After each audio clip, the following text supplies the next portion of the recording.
बात करेंगे जयपुर की चुनावी सभा में ये क्या बोल गई प्रियंका गांधी, क्यों ऐसा बोल रहे हैं, क्यों ऐसा सवाल कर रहे हैं, आपको बताएंगे। प्रियंका गांधी ने पेपर लीक को लेकर उठा दिया सवाल। बोली पेपर लीक हो रहे हैं हर प्रदेश में, युवा परेशान है, नौकरी नहीं मिलती है, ये परिस्थितियां हैं। सियासी गलियारों में प्रियंका गांधी के भाषण को लेकर चर्चाएं।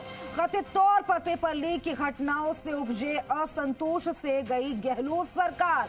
कांग्रेस के राज में लीक हुए करीब 19 पेपर, क्या अपनी सरकार पर हमला साध गई प्रियंका, ये सवाल बन रहा है। ऐसी चर्चाएं हो रही हैं सियासी गलियारों में। क्या गलती से बिहार या यूपी किसी भाषण को पड़ गई जयपुर में, ये भी सवाल उठ रहा है। क्या यूपी या बिहार का था क्या उनके पास ये भाषण जो आज राजस्थान में पड़ गई। लीक हो रहे हैं हर प्रदेश में, जहां देखिए नौजवान मुश्किल से पढ़ाई कर रहा है, माता पिता कमाकर उसको मुश्किल से लोन लेके कैसे भी उसकी पढ़ाई करा रहे हैं, उसके ट्यूशन करा रहे हैं। पेपर लीक हो जाता है, नौकरी नहीं मिलती।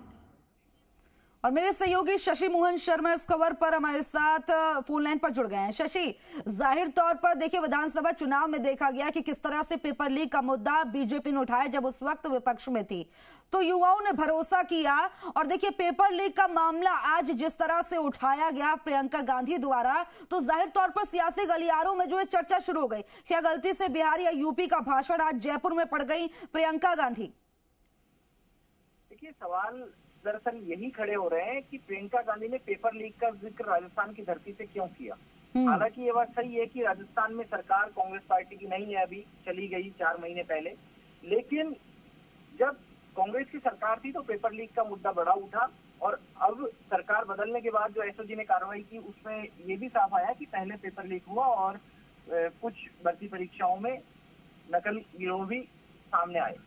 लेकिन बिहार में और यूपी में खासतौर से पिछले दिनों उत्तर प्रदेश पुलिस का जो बड़ा एग्जाम था उसका पर्चा लीक हुआ और वहां की सरकार जो पहले नकार रही थी पेपर लीक की बात को, बाद में उस सरकार ने माना भी और फिर परीक्षा को निरस्त भी कराया। तो बात यही हो रही है सोशल मीडिया पर भी, और जब प्रियंका गांधी भाषण दे रही थी तब भी ये बात आई कि आखिर प्रियंका गांधी बोल क्या रही है। पेपर लीक की बात तो कह रही है और ये कह रही है कि बच्चे मेहनत करते हैं, पेरेंट्स बच्चों को कोचिंग कराते हैं, परीक्षा की तैयारी होती है और जब परीक्षा हो जाती है तो अचानक पता लगता है कि पेपर लीक हो गया। तो इन सवालों, इन बयानों को लेकर सवाल ये उठ रहे हैं कि क्या प्रियंका गांधी का निशाना पूर्ववर्ती कांग्रेस सरकार थी।